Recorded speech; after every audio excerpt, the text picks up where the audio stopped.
Bullies cut the new girl's hair in class. What happened next shocked everyone.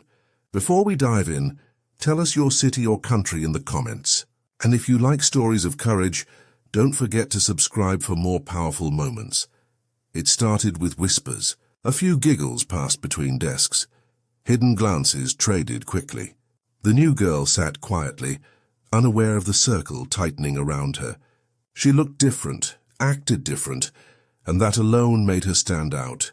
The teacher shuffled papers at the desk, pretending not to see. The room buzzed with mischief, and everyone knew something was coming. But no one dared stop it. Her name was Emily. Her family had just moved to town after her father accepted a new job, and she hoped this school would be a fresh start.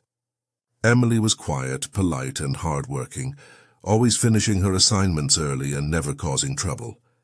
She carried herself with a gentle smile and wore her long, shiny black hair in a neat ponytail. To her, it was part of who she was, something she felt proud of. But in silence, she became visible. And to bullies, silence was weakness. The setup was cruel but carefully staged. A worksheet slid across Emily's desk. A pencil rolled to the floor. She bent down to help, unaware of the scissors hidden in a bully's hand. Then tug, snip. A sharp sound echoed louder than any word. A strand of her hair drifted to the ground. Another followed. Laughter bubbled up, stifled giggles turning to mocking whispers. A phone camera hovered, recording it all. The teacher glanced up briefly, then looked away. Emily's heart pounded, but she held her breath, refusing to let tears fall. Emily leaned down and gathered the cut strands with trembling fingers. She didn't speak, didn't lash out. Instead, she rose slowly, her face calm, her eyes sharp with quiet strength. Every step she took carried weight. The classroom stilled. Some students laughed nervously. Others shifted uneasily in their seats. Phones lowered. Chairs creaked. Emily walked past them all without a single glance, the room hanging in silence. And the question left in the air was clear. Where was she going? What would she do? That evening, Emily sat at the kitchen table with her parents. On the wooden surface lay the severed strands of her hair, still bound together by the tie she had worn that morning. Her parents listened quietly, then reminded her she didn't have to carry this alone. But Emily had already made up her mind. She would not hide. Together, they researched the school's policies and prepared a plan. Emily looked at the cut hair once more and whispered, "If I stay quiet, nothing changes." The next morning, Emily returned not in shame, but transformed. Her hair was cut shorter, styled neatly and worn with confidence. She walked through the halls with steady steps, no trace of fear. Whispers followed her, but she kept moving until she reached the principal's office. Calmly, she requested an assembly. What no one knew was that her parents had already contacted the school board and local media. By lunchtime, word had spread.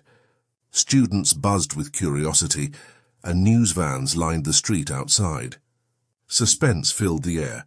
What would Emily say in front of everyone? The auditorium overflowed. Students, teachers, and board members sat shoulder to shoulder. Emily stepped onto the stage, holding the strands of her cut hair in her hand. She didn't shout, but her voice carried firmly. "This isn't just hair," she said. "It's dignity." She spoke of respect, identity, and the harm caused by cruelty. The room fell silent, every word sinking deeper. The bullies shifted uncomfortably, unable to meet her eyes. When she finished, a single clap echoed, then another, until the entire audience stood applauding the girl who had turned humiliation into power. The response was swift. The bullies were suspended, and the school introduced a new anti-bullying and diversity program. Emily was invited to help lead a newly formed Student Equity Council. News outlets picked up her story, and cameras often appeared outside the school. Yet Emily never sought revenge. Her focus was on change, on making sure no other student endured what she had faced. But Emily's greatest victories were quiet. A classmate apologized through tears. Shy students whispered thank yous in the hallway. Younger kids wore their hair proudly, inspired by her courage. What began as humiliation had become transformation. Silence, she proved, is not weakness. Sometimes the quietest voices change the loudest rooms. How would you have responded in Emily's place? Share below.